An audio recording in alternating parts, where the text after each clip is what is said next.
जन और मित्रों,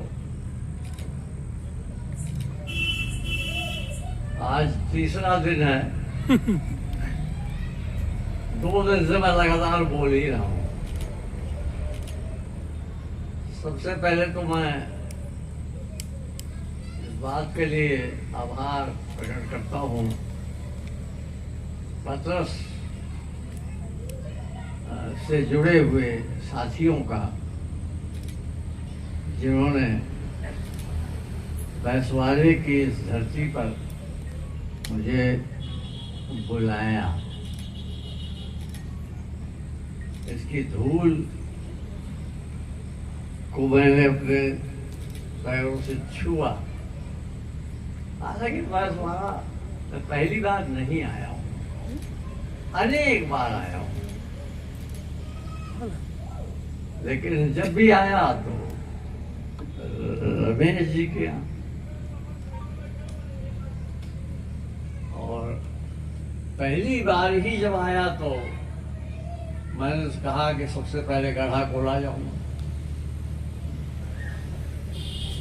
और गढ़ा कोला गया, गढ़ा जी के गांव।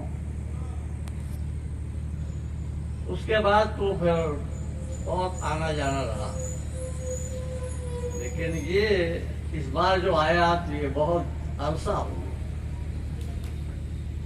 8-10 साल बाद आया हूँ। लोग सोचते हैं कि मेरे बारे में कि अब ये सेवानिवृत्त हो गए हैं तो बहुत खाली होंगी, समय ही समय है। हाँ, लेकिन ऐसा है नहीं, उल्टा है। अब समय बिल्कुल भी नहीं मिलता।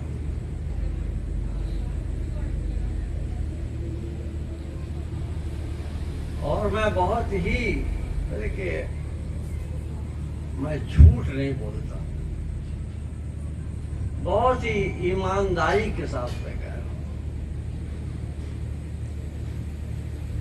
कि न जाने कहां कहां गया मैं।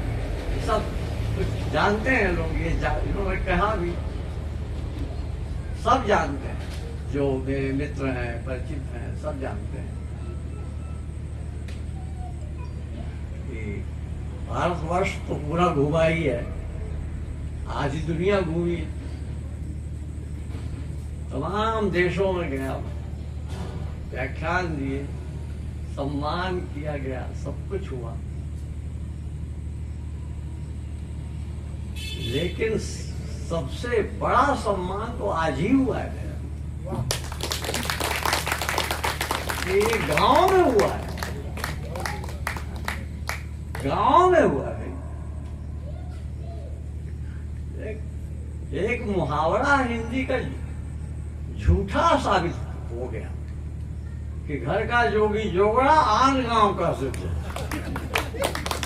हाँ, ये झूठ है। इसको दूसरे तरह से कहते हैं घर की मुर्गी दाल बराबर। हाँ यार, ये तो यही क्या है, यही आते जाते रहे रमेश जी के गाँव, इनका क्या सम्मान होगा है? तो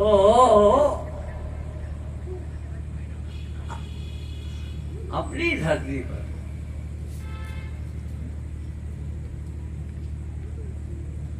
तो ये तो पहले मैं इसके लिए बहुत आभारी हूँ, बहुत ही आभार प्रकट करता हूँ कि मुझे अवसर दिया गया।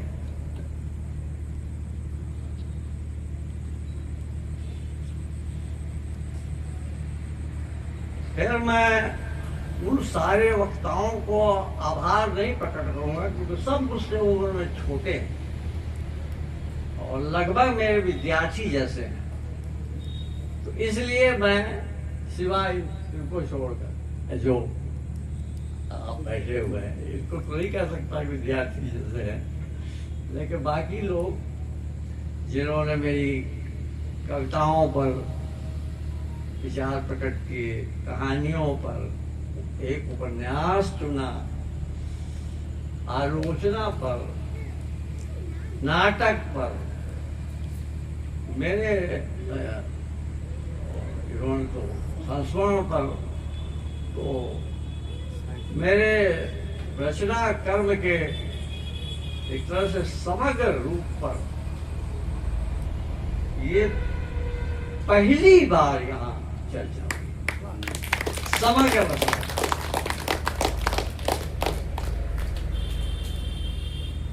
क्योंकि तमाम जो कार्यक्रम होते हैं तो वो चिपक गया है, वो झीरी झीरी पीरी चंद्रिया वो ऐसा चिपक गया है मेरे साथ कि सिर्फ उसी की बात मत करते। सिर्फ दिल्ली में राजकमल ने तो जो किया किया, लेकिन और संस्थाओं ने, एक संस्था ने और किया 75 वर्ष पूरे होने पर। वहां जितने वक्ता थे बोलने वाले, सब घूम फिर का झीरी झीरी बीच, झीरी झीरी बीच। मुझे सुने यार, कान पक गए।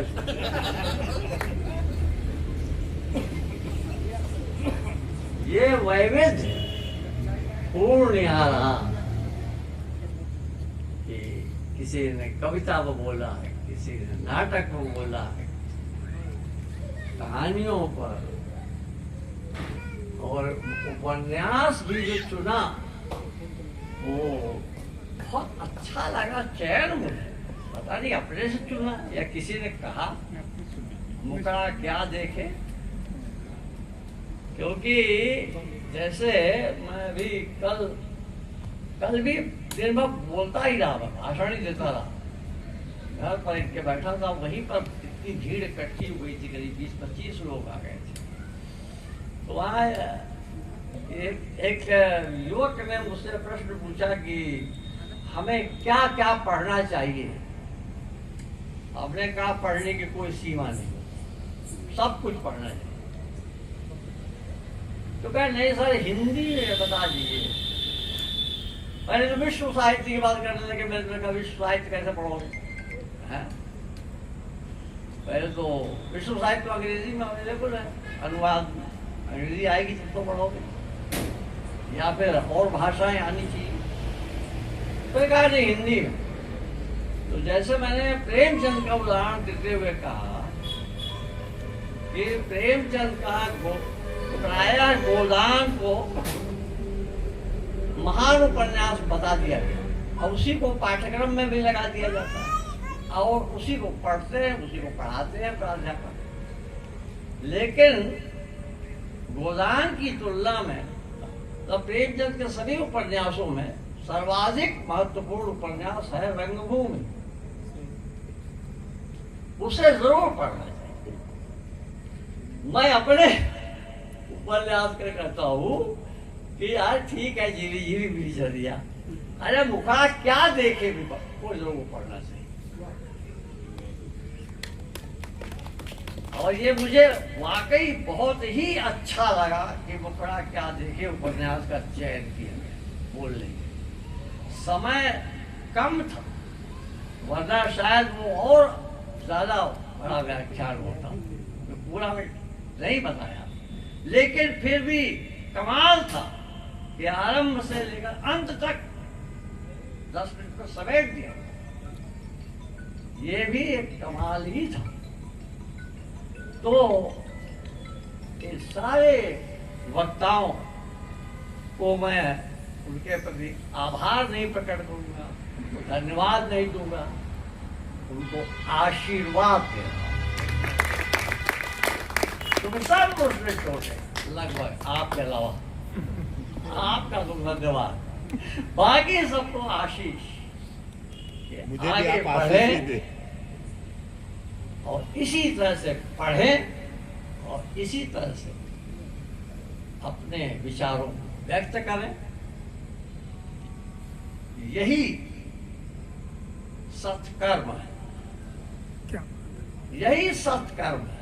वो सत्कर्म नहीं है जो मंदिरों में बताया जाता है, वो जो मस्जिदों में बताया जाता है। वो जो उसको मैं सत्कर्म नहीं मानता, ये सत्कर्म। हाँ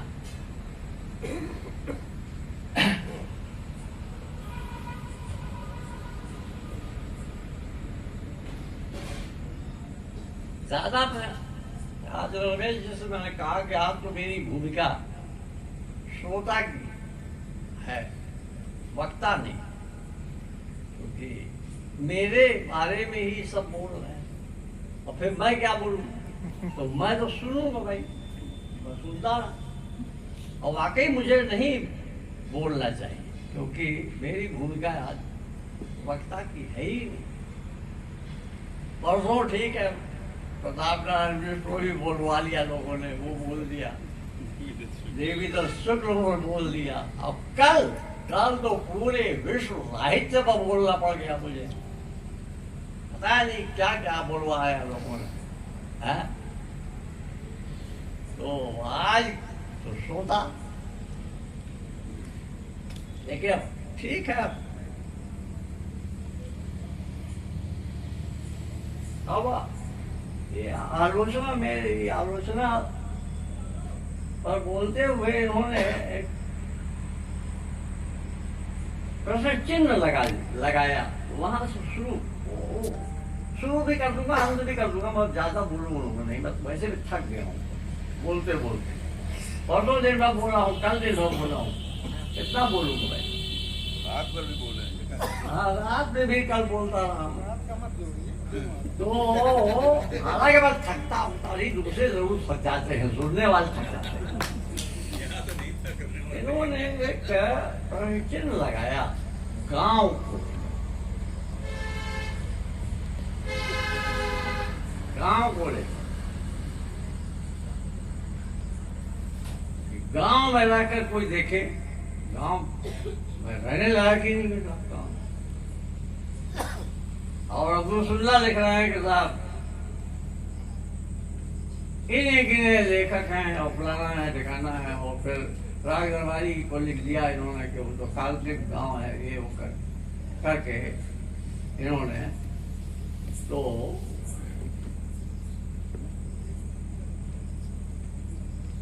भाई साहब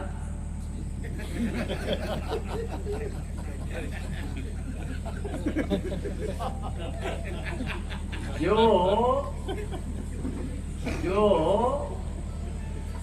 छूट जाता है ना, जो छूट जाता है वही याद आता है। हाँ? जो छूट जाता है ना वही याद आता है। ये जो कह रहे थे आप कि ये भावुकता है, मोह, भावुकता को भावुकता है, ये नहीं है, यथार्थ है, ये रियलिटी है। आप लोग आते जाते रहते होंगे गाँव, इसलिए आपको लगता है तो बेकार जगह है गाँव। हमारा तो छूट गया ना, छूट। आप कल्पना कीजिए कि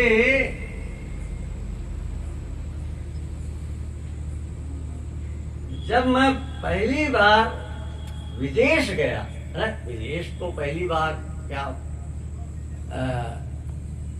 पहली बार तो गया जब पुरस्कार मिला मुझे सोवियत लैंड नेहरू अवार्ड जीरी जीरी मेरी चदरिया के लिए, अंतरराष्ट्रीय अवार्ड था। तो वो तो 15 दिन के लिए यात्रा थी, और सरकारी यात्रा थी, सरकारी लिस्ट थी, उसी के हिसाब से यहाँ जाना है, यहाँ जाना है, यहाँ जाना है करके लौट आए। दूसरी बार धोखे से 4 दिन रुकना पड़ गया मॉस्को में। गए थे ट्यूनीशिया, नॉर्थ अफ्रीका, लौटते वक्त अब वाया मॉस्को लौटना था, तो दिसंबर का महीना था, और मॉस्को में इतनी ठंड पड़ती है, इतनी बर्फ गिरती है साहब कि मौसम की वजह से डेली फ्लाइट रद्द हो जाए। कमलेश्वर से मेरे साथ परेशान हो गए कमलेश्वर, पता नहीं कितने दिन रुकना पड़ जाएगा, 4 दिन रुकना पड़ा। खैर तीसरी बार फिर जब विदेश यात्रा हुई तो सपरिवार गए हम कहा, पोलैंड, 2 वर्षों के लिए, 2 वर्षों के लिए। अब भारत में आप देखिए, अब गांव छोड़िए, अब देश का प्रश्न है। हम भारत में रहते हैं, कितनी बुराइयां अपने देश की करते हैं, आपस में करते हैं ना। सड़कें खराब है साहब, यहाँ गंदगी बहुत है साहब, कूड़ा जगह जगह पड़ा हुआ है साहब, ऐसा है वैसा है। यहाँ तमाम दुनिया जमाने की इतनी आलोचना हम लोग अपने देश में रहते हुए अपने देश की आलोचना करते आघाते नहीं हम लोग है।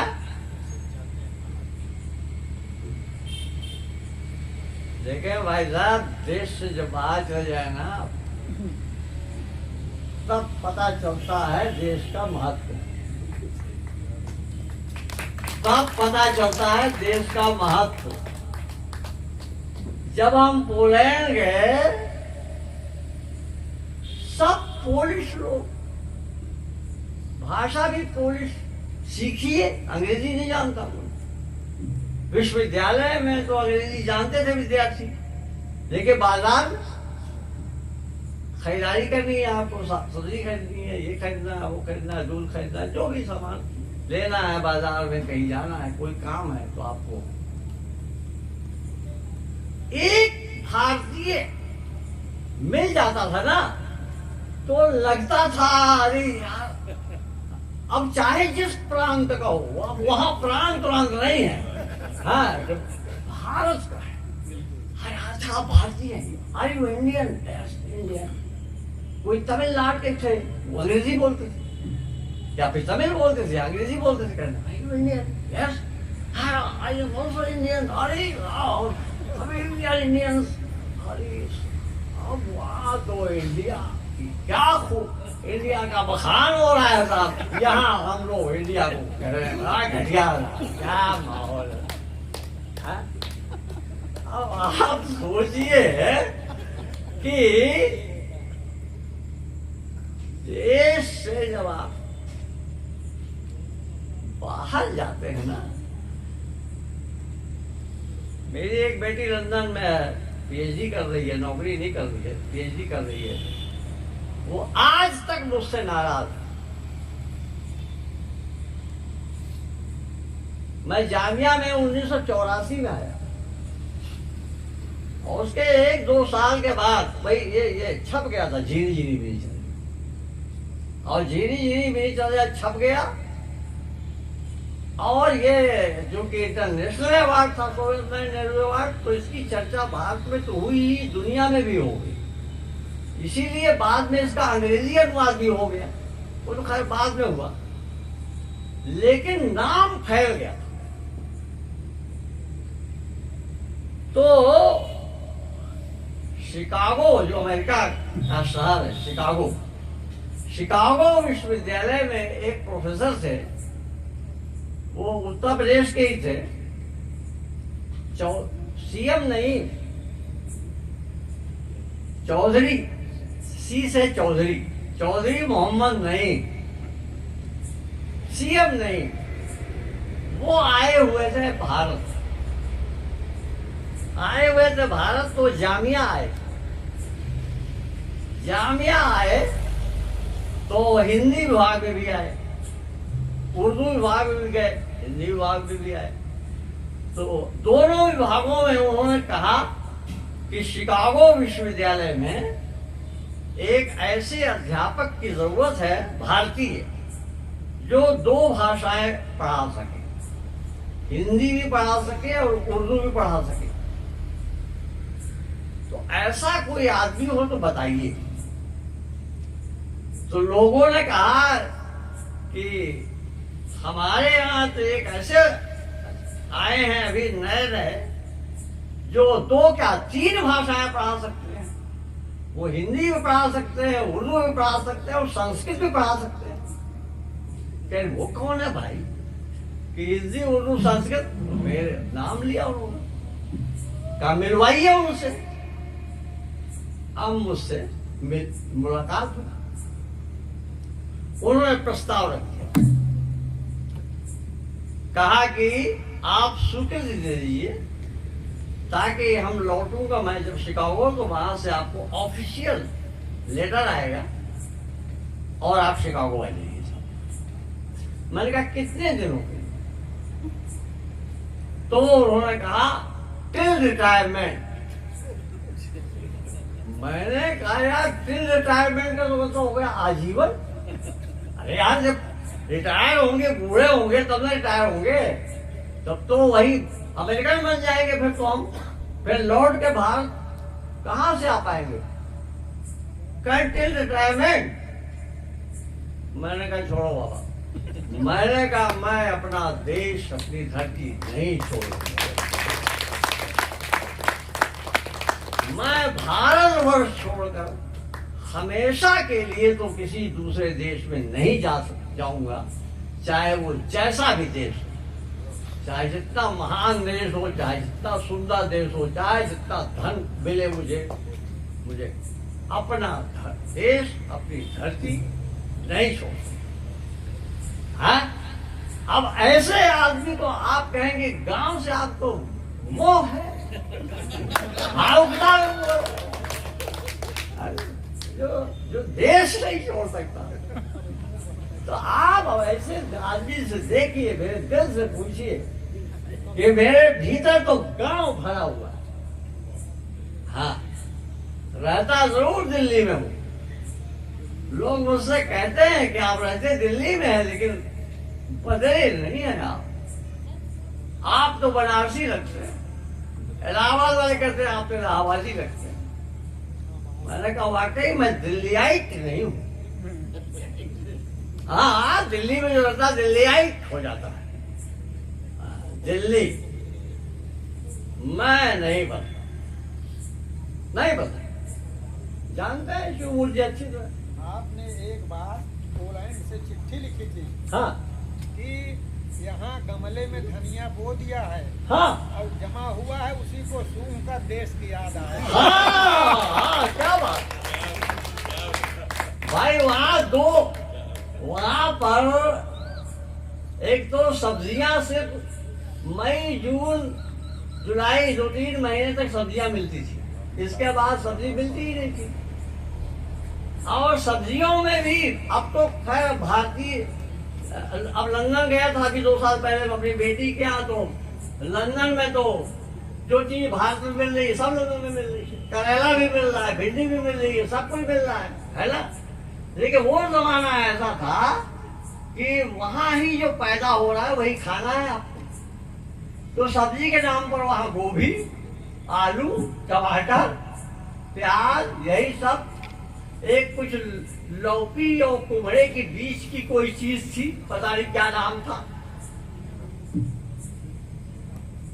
हरी मिर्च नहीं मिलती थी, मिर्च नहीं खाती, मिर्च मिलती नहीं थी, और हरा धनिया भी नहीं मिलता। तो हम गमला खरीद कर लाए थे जिसका जिक्र कर रहे हैं, और मिट्टी भर के उसमें एक गमले में यहाँ से जो लाल मिर्च ले गए थे उसके बीज को भिगा कर उसमें लगा दिया, और एक में धनिया को तोड़ के ऐसे लगा दिया था, वो उगा रहे थे। तो मिर्च तो क्या, मिर्च का विकास तो नहीं हुआ, धनिया बढ़ गई, तो सुविधा समय से जाकर अब कहते थे पत्ती से कि एक पत्ती तोड़ना और ज्यादा मत तोड़ना, वरना खत्म हो जाएगी, है ना। अबे गमले से कितना तोड़ेगा। तो मैंने कहा इनको सूंघता हूं तो लगता है मैं अपने देश को सूंघ रहा हूं, भारत को सूंघ रहा हूं। तो ये याद दिला दिया, तो मुझे याद नहीं की बात, अब याद आ गई। अब आप इससे अंदाजा लगाइए। अब वो लंदन में बैठी हुई मेरी बेटी इंडिया को याद करती है। हालांकि इंडिया आना नहीं चाहती, मैंने हमने कहा अब तुम अंग्रेज हो गई हो, लेकिन मैं नहीं रहती। तो देखिए ये जो आप क्या मेरी रचना प्रक्रिया कहते हैं आपकी रचना प्रक्रिया बताइए। एक सज्जन जो है एक किताब प्रकाशित करने वाले हैं, योजना बनाई है, जगह जगह ईमेल भेजा है, साथ आपके पास भी आया होगा कि अपनी रचना प्रक्रिया लिख कर भेजी। मैंने उनको कोई जवाब ही नहीं दिया, इसलिए कि रचना प्रक्रिया के बारे में रचनाकार बता ही नहीं सकता। हाँ? ना, आप किसी स्त्री से पूछें कि अब आजकल तो ये पाक विद्या पर किताबें छप गई हैं, लेकिन किसी घरेलू स्त्री से पूछें कि तुम खाना कैसे बनाती हो, सब्जी दाल ये सब, इसकी प्रक्रिया बताओ, प्रक्रिया बताएगी वो? हाँ, वो कहे कि भैया हम पका के खिला देंगे, अब हमको कैसे बनाते हैं ये सब हम कैसे वर्णन करेंगे इसका? हाँ, कि आटा लेते हैं, फिर उसका पानी डालते हैं, फिर गूंथते हैं, फलाना ढकाना, ये सब ड्रामेबाजी में नहीं करेगी, ये बताएगी, वर्णन नहीं करेगी, वो पका के खिला देती है। तो रचनाकार तो लिख देता है, अब छोड़ देता है पाठक के लिए। रचना प्रक्रिया आप लिखते कैसे? ये तो बहुत मुश्किल काम है कि हम लिखते कैसे। और फिर हर रचना की अलग प्रक्रिया होती है। एक उपन्यास लिखा, उसकी प्रक्रिया अलग थी, दूसरे की अलग थी, तीसरे की अलग थी। कहानियां भी एक कहानी की अलग होती है, दूसरी की अलग होती है। जैसे झीरी झीरी बीनी चौधरिया में मैंने लिखा है कि एक बुनकर जो हाथ से साड़ी बनाता है, हाथ से, मशीन से नहीं, पावरलूम से नहीं, हाथ से करघे पर, अगर जीवन में 1000 साड़ियां बनाएगा वो, तो 1000 तरह की बनाएगा। मशीन क्या करेगी? एक ही तरह की 1 लाख साड़ी बना देगी, 10 लाख बना देगी, वो एक ही तरह की होगी, भिन्नता नहीं होगी। जैसे टायर एक ही तरह का बना देगा मशीन, ट्यूब एक ही तरह का बना देगा, इंजन एक ही तरह का बन जाएगा। बनारसी साड़ियां इसीलिए तो मशहूर थी, एक साड़ी और दूसरी साड़ी में भिन्नता होती साहब, जबकि बनाने वाला आदमी एक ही है, लेकिन वो साड़ी में भिन्नता होती थी। इसी तरह से रचनाकार की रचनाओं में भी भिन्नता होती है, तो उसकी प्रक्रिया भी जो है रचना की, वो भिन्न भिन्न होती है। उसे आप पढ़िए और समझिए। हाँ, और वो बहुत ही, अगर आप स्थूल ढंग से पढ़ेंगे तो आप स्थूल ढंग से समझेंगे, लेकिन अगर आप सूक्ष्म ढंग से पढ़ेंगे तब उसकी सूक्ष्मताएं आपको नजर आएंगी। हैं? कुछ शब्द हैं कि जिनको बोलने पर भी निरर्थक है, और कुछ ऐसे भाव हैं कि अगर न बोले जाए तब भी सब समझ जाते हैं। चेहरे का भाव, हम बोलते हैं ना, भाषण दे रहे, बहुत से लोग ऐसा भाषण देते हैं कि घंटा में भाषण दे गए, पता चला बोला कुछ नहीं। अमेरिकन के बारे में कहा जाता है कि अमेरिका के लोग बोलते बहुत हैं, कहते कुछ नहीं। बोलना और कहना दोनों फर्क है, स्पीकिंग एंड टेलिंग दोनों में फर्क। ये स्पीकिंग है, स्पीकर लगा हुआ है, हम बोल रहे हैं। कहना वो है जो हम आप तक पहुंचाना चाहते हैं, जो समझाना चाहते हैं, तो कहना और बोलना। बोलने को चिड़िया भी बोलती है, जानवर भी बोलता है, बोलने को सभी बोलते हैं। जिसके पास मुंह है, जबान है, वो बोलता है, लेकिन वो कहते नहीं, या कहते भी होंगे तो हम नहीं समझ पाते, क्योंकि हम मनुष्य हैं, हम उनकी भाषा नहीं जानते हैं। तो रचनाकार का कहा हुआ कैसे समझेगा, तो बहुत सूक्ष्म है, उस सूक्ष्मता तक पहुंचना होगा। अब मैं खत्म कर रहा हूं, मीर का एक शेर सुना कर आपको। 18वीं शताब्दी की शायर है मीर। कहते हैं कि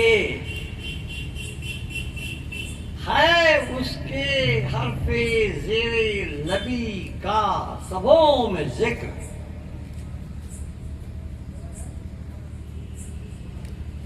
है उसके हरफे ज़ेरे लबी का सबों में जिक्र। क्या बात थी कि जिसका ये विस्तार हो गया।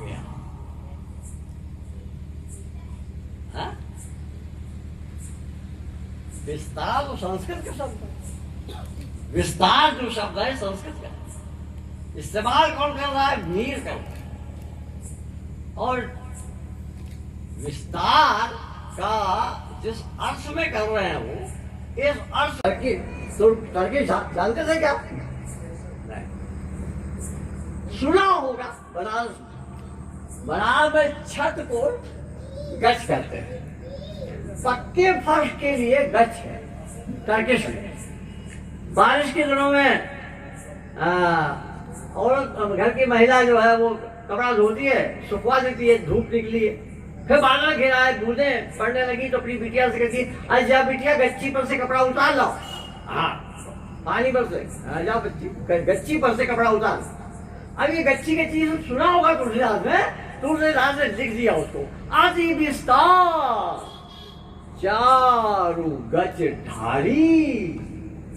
ढालना सीमेंट से ढलता है, ढाई होती है, और अति लगाया है ने, इतना कितना बड़ा बनाया होगा जहां की वो बैठने का प्रबंध हुआ होगा राजा। अब वो मीर कहते हैं कि है उसके हरफे ज़ेरे लबी का सबों में जिक्र। आप तो नहीं समझ में आया ना किसी के, या आया नहीं? तो हरफे ज़ेरे लबी, लब माने होता है होंठ, और जेर का मतलब होता है अंदर या नीचे। तो होंठ के अंदर ही है हर्फ, यानी अक्षर, शब्द या जो भी है, वो होंठ के अंदर ही है, रह गया, होंठ नहीं खोला है, लेकिन वो कुछ बोल दिया, बगैर होंठ खोले कुछ बोल दिया है, उसका सबों में जिक्र। सारा सब जगह उसका जिक्र छिड़ा हुआ है साहब। है उसके हरफे ज़ेरे लबी का सबों में जिक्र। तो क्वेश्चन मार्क नीचे लगाते हैं, क्या बात थी कि जिसका ये विस्तार हो गया, कि आखिर वो कौन सी बात थी जो होठ से निकली ही नहीं। इतना विस्तार, अति विस्तार, चारों अरे इतना विस्तार हो गया, तो वो कौन सी बात थी, ये प्रश्न चिन्ह लगाते हैं मीर। गजल का शेर वही है जिसमें प्रश्न चिन्ह लगाओ, जवाब न दे शायद। आजकल जो शायर सवाल ही नहीं करता, जवाब ही देता चला जाता है। इसका अर्थ ढूंढने के लिए मुझे 12 साल लगे कि 12 साल कि आखिर बात क्या कह रहे हैं मीर, ये कौन सी बात कह रहे हैं, कुछ तो जरूर होगा, कुछ तो होगा। 12 वर्ष लग गया मुझे मैं तो परेशान हो जाता हूँ कि यार ये समझ में नहीं आ रहा। कई उर्दू के प्रोफेसर से मैंने पूछा, कोई नहीं बता पाया। हाँ, ये एक फिल्म में गाना आया था, फायकून फायकून टाइप का एक गाना आया था। हाँ, तो ध्यान गया, मैंने कहा यार ये तो कुरान से लिया हुआ शब्द है। तो मैंने कुरान खोला, इसका जवाब मुझे कुरान में मिला। तो कुरान में 2 शब्द है। अब एक शब्द है, देखिए मैं बोलूंगा, मेरा होंठ नहीं खुलेगा। कुन कुन। अब मैं खोल कर बोलता हूं कुन, अब बगैर खोले बोल रहा हूं कुन कुन। तो कुरान में आया कुन फयकून, यानी अल्लाह ने कहा कुन, कुन यानी हो जा, फयकून यानी हो गया। यानी अल्लाह ने कहा हो जा और हो गया, यानी पूरा ब्रह्मांड बन गया। अल्लाह ने सिर्फ कहा कुन और पूरा ब्रह्मांड बन गया। तो मैंने कहा यार ये तो कुन के बारे में कहा है, मीर क्या है उसके हरफे ज़ेरे लबी का सबों में जिक्र, क्या बात थी कि जिसका ये विस्तार हो गया। धन्यवाद।